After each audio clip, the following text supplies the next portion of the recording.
Komisi Pemberantasan Korupsi melakukan operasi tangkap tangan terhadap Wakil Menteri Ketenagakerjaan Immanuel Ebenezer Gerungan pada Kamis 21 Agustus 2025. Pria yang akrab disapa Noel tersebut diduga terlibat kasus pemerasan terhadap perusahaan-perusahaan terkait pengurusan sertifikasi K3 atau keselamatan dan kesehatan kerja. Wakil Ketua KPK Fitroh Roh Cahyanto membenarkan penangkapan Wamenaker tersebut saat dikonfirmasi wartawan pada Kamis 21 Agustus 2025. Ia juga memastikan bahwa lokasi penangkapan berada di Jakarta.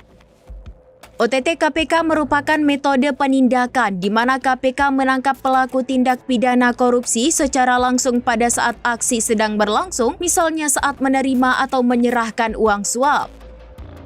Tujuannya adalah untuk menangkap pelaku saat sedang melakukan tindak pidana atau tertangkap tangan dan mengamankan bukti-bukti yang kuat.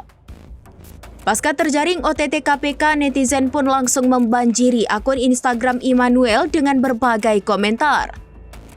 Ada yang tidak percaya jika Noel terkena OTT KPK, namun ada pula netizen yang tidak kaget jika Wamenaker terjaring OTT KPK.